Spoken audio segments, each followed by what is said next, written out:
government. So if that is the case, then let's explore this case of, jurisdiction even further. So is it a case of we can pick and choose now?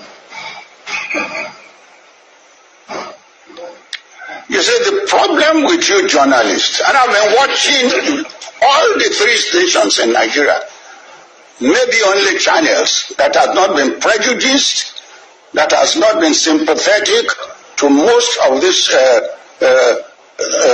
political parties that have been canvassing.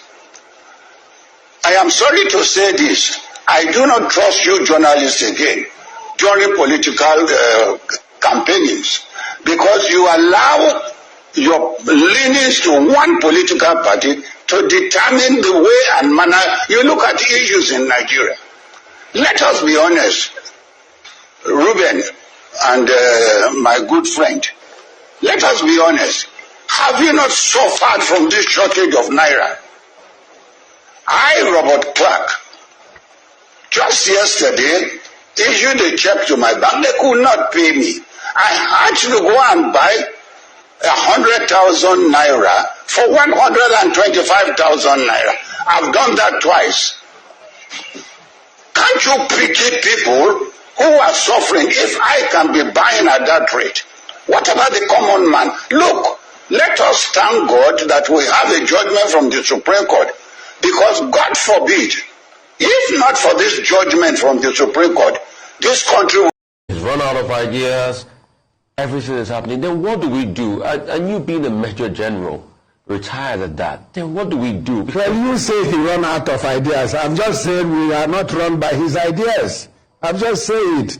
But can't push it down me that I must accept that he's run out of ideas. No. We're not run by his ideas. He's not just chief executive of a private sector. Okay. We're talking about the president of the Nigerian state, to which we all belong, and we all have our performances.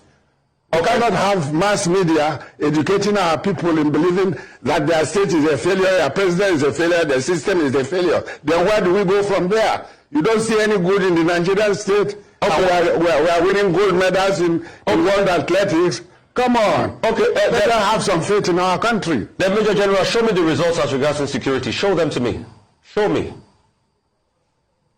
Show them. How do I show you? You don't show it. You are at work. You are feeling safe. You are communicating. You want me to show you. Do you think if there was war or anarchy, you will be in this state of affairs? Why do you want to show me failure? You want me to show you failures? You don't want me to show you success? Come on. Let's learn in Nigeria that make people have hope. So, Major General, what I was trying to ask is... You are represented in world sports. So, Major General... Then try to ask me what you are trying to ask me. Don't ask me what you are not trying to ask me. So, Major General, this is what I was trying to ask you. So, since everybody is talking about running out of ideas and everything, then what next do we do? That's it. What's next do we do? Not everybody is talking. Say you are talking. 40 years ago when I was a general, we were fighting wars. I was a commander in this civil war. We lost lives. We had hope. We have survived up to today. Why do you mass media think only of failure? If we are failed, we will not be talking about Nigeria today. We have not failed. Why do you say ideas? You want to shove it in me to say in my mouth that he's run out of ideas. He has not run out of ideas. General, I didn't say that. We are still solving our problems.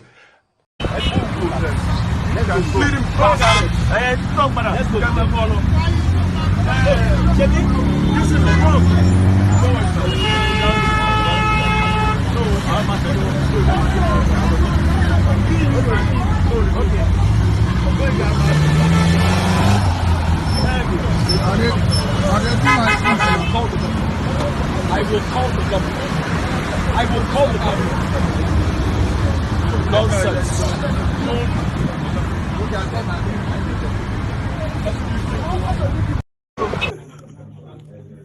Okay. The dance-off of the century. Oh my gosh. Drop it like it's hot. Drop it like it's hot.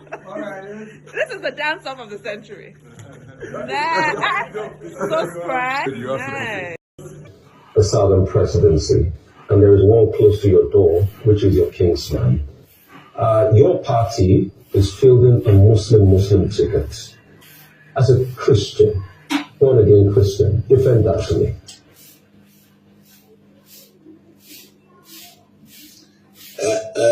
Rufai, I think I've answered this question and I don't want to go back. I don't know whether, the fact that you broke the law of driving against traffic is the problem. I've never commented about that. You've not apologized to me. But let me say that I've answered this question and I don't want to go back to it, Rufai.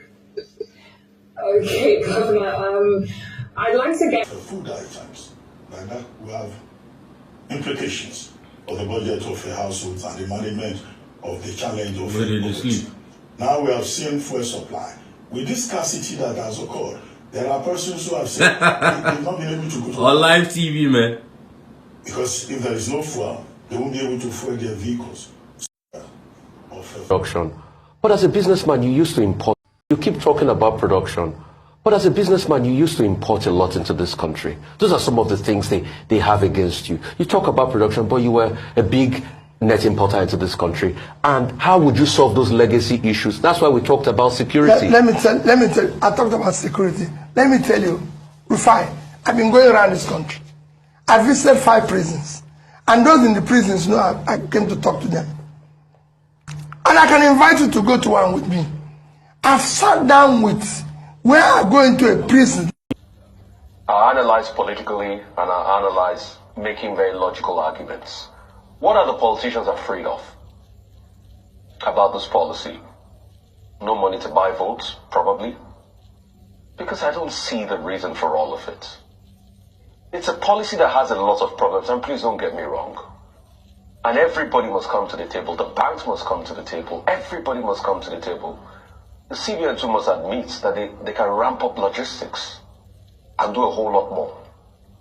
The banks too must admit that they should fix their own problems. And we don't want to hear the case of banks selling the money to some people to favor some other people.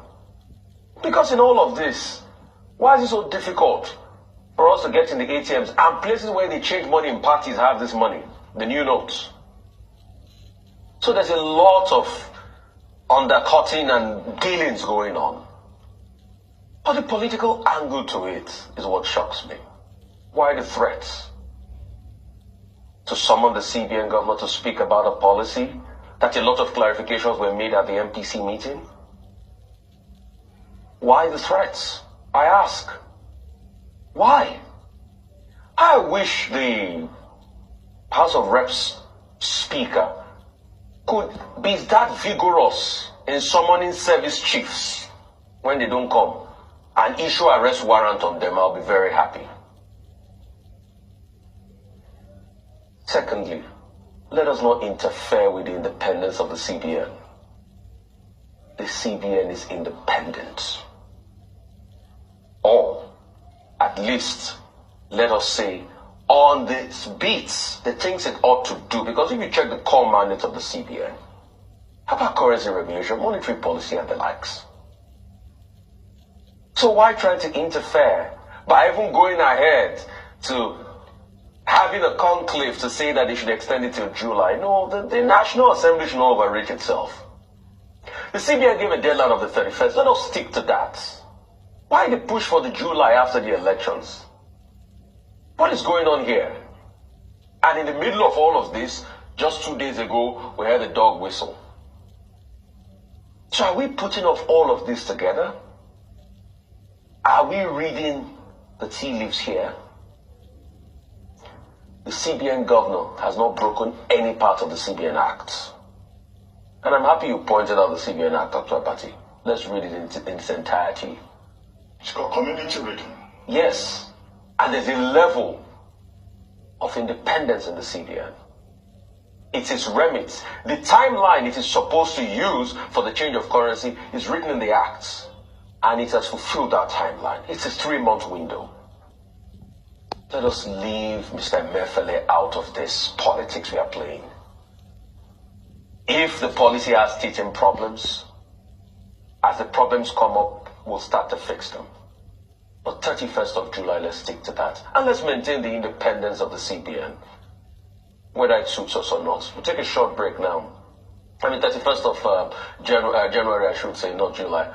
We'll take, okay, Doctor, I hear you have to read this. Okay, we'll take a shot. If you say somebody should bury his head in shame, a lot of people will argue with you that it's just a reflection of the shameful situation your political party is in. And I'll tell you why. The Muslim tickets. Prominent member of your party is going against your party now, Babasha Lawal, because of the Muslim ticket. What arguments do you guys have to make to support it? I am also disappointed. I must say I'm disappointed in the person raising this question. You are jumping from one scenario to another. And I want to assure you that I am competent to respond appropriately to everything that you want the public, you want to misinform the public about. Now we are talking with regard to the Ogun State scenario. How does that translate to, issues of the so-called Muslim ticket? I don't know you and I don't know your name. But I want to say this. If you are talking of so-called Muslim ticket, it is some of you in the press, with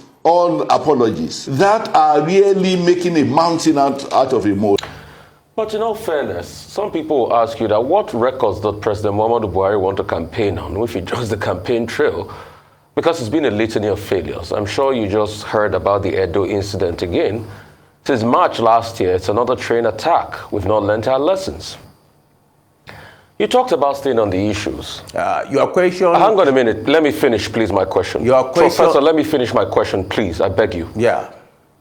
You talk about staying on the issues. Yes, I'm interjecting you because I'm not even hearing you well. Please rephrase your question like just a question, not an implied questions.